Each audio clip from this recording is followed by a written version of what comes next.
नमस्कार बंधुरा, मिनीज किचेने सबाइके स्वागत जानिए आज आमी तोमादेर साथे पालक पानीर रेसिपिटा शेयर करछि। এই রেসিপিটা আমি একেবারে অনিয়ন গার্লিক ছাড়াই করেছি, পিওর ভেজ রেসিপি। রেসিপিটা বানাতে আমি এখানে নিয়েছি পরিষ্কার করে ধুয়ে রাখা কিছুটা পালং শাক, ছোট ছোট টুকরো করে আমি কেটে নিচ্ছি। একটা পাত্রে কিছুটা ঈষৎ উষ্ণ গরম জল করে শাকগুলো কুচি কুচি করে দিয়ে দিলাম। একটু নাড়াচাড়া করে তুলে নিচ্ছি, খুব বেশি সেদ্ধ করব না, তাতে পালং পানিরের কালারটা নষ্ট হয়ে যাবে। একটু ভাপিয়ে নিয়ে পালং শাকগুলো আমি একটা আলাদা পাত্রে তুলে রাখছি। আমি এখানে 500 গ্রামের মতো পানির নিয়েছি, বড় বড় চৌকো চৌকো পিসে কাট করে নিচ্ছি, খুব একটা ছোট পিস আমি করছি না।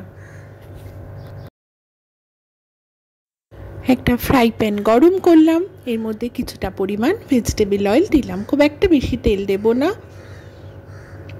হাফ কাপ তেল আমি এখানে ব্যবহার করেছি।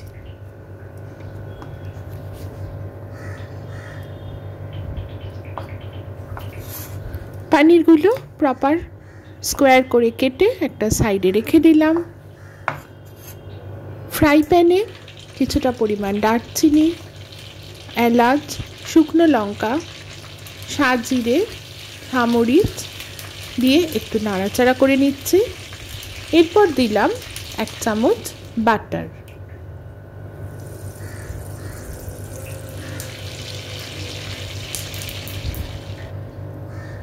হালকা ভাপিয়ে নেওয়া পালং শাকটা একটা মিক্সি ব্লেন্ডারে দিয়ে একটু ব্লেন্ড করে রাখলাম। অপরদিকে একটা ফ্রাই প্যানে যেখানে আমি আমার মশলাগুলো ফোড়নে দিয়েছি, তারই মধ্যে পানিরগুলো ছেড়ে দিলাম। এতে ভাজা মশলার ফ্লেভারটা সম্পূর্ণ পানিরের মধ্যে চলে আসবে। পানিরগুলো হালকা করে ভেজে নিলাম, একটু সামান্য গোল্ডেন ব্রাউন হইলেই আমি তুলে নিচ্ছি। একটা মিক্সির ছোট বাটিতে 1 কাপের মতো কাজু বাদাম নিলাম, নিয়ে ব্লেন্ড করে রেখে দিচ্ছি। যখন মশলা কষবো তার মধ্যে আমাকে কাজু বাদাম বাটা দিতে হবে। কাজু বাদামের পেস্ট আমার এরকম হলো। পানির ভেজে তুলে রাখার পর ওই একই তেলে আমি দিলাম কিছুটা পরিমাণ দই, তার মধ্যে জিরে গুঁড়ো, ধনে গুঁড়ো, গরম মশলা, হলুদ গুঁড়ো, পরিমাপ মতো নুন, চিনি আর বাদামের পেস্ট আমি দিয়ে দিলাম।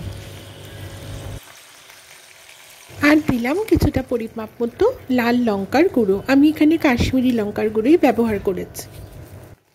পালং শাকের পেস্টটা বানিয়ে আমি একটা দিকে রেখে দিলাম। মশলা ভালো করে কষে নিচ্ছি, যতক্ষণ না মশলা থেকে তেল ছেড়ে দেয় আমি একটা স্প্যাচুলা দিয়ে ভালো করে মশলাটা কষতে থাকছি। মশলা পুরোপুরি ভাজা হয়ে আসার পর আমি পালং শাকের পেস্টটা এর মধ্যে দিয়ে দিলাম, দিয়ে পেস্ট শুদ্ধ ভালো করে কষতে থাকলাম যাতে মশলার পেস্টটা একেবারে মিশে যায়।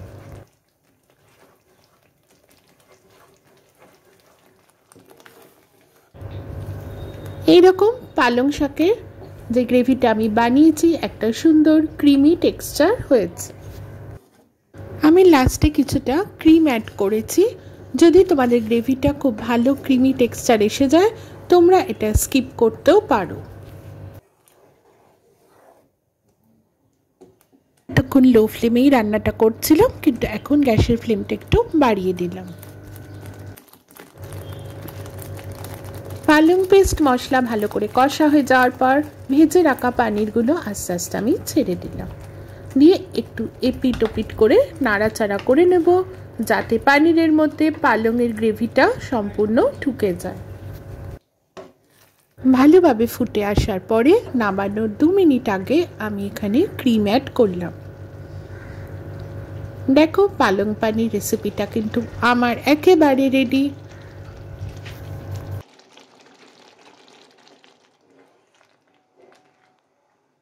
আমি রেসিপিটা এখানে প্লেটে গরম গরম সার্ভ করছি। এই রেসিপিটা তোমরা যে কোনো রুটি, নান বা যে কোনো রকম সাইড ডিশ দিয়ে সার্ভ করতে পারো। রেসিপিটা যদি ভালো লেগে থাকে তোমরা বাড়িতে একবার ট্রাই করো আর আমাকে কমেন্ট সেকশনে জানিও। আমার চ্যানেলের যদি নতুন বন্ধু হও, চ্যানেলটা লাইক ও সাবস্ক্রাইব করার অনেক অনুরোধ রইল। তার সাথে বেল আইকন প্রেস করারও অনুরোধ রইল, যাতে আমার পরবর্তী রেসিপি আসলে আগে তোমাদের কাছে নোটিফিকেশন পৌঁছে যাবে। যদি নিরামিষ কোনো ভেজ দিনে বা উপোসের দিনে এইভাবে পানিরের আইটেম বানিয়ে নেওয়া যেতে পারে, বাড়িতে সকলে অনেক তৃপ্তি করেই খাবে। বাড়িতে গেস্ট আসলেও তোমরা এই রেসিপিটা একবার ট্রাই করতে পারো। আমার ধারণা সকলে খুব খুশি হবে। আজ তাহলে এইটুকুনি, আবার আসবো পরবর্তী নতুন ভিডিও নিয়ে। ভালো থেকো, সুস্থ থেকো, নমস্কার।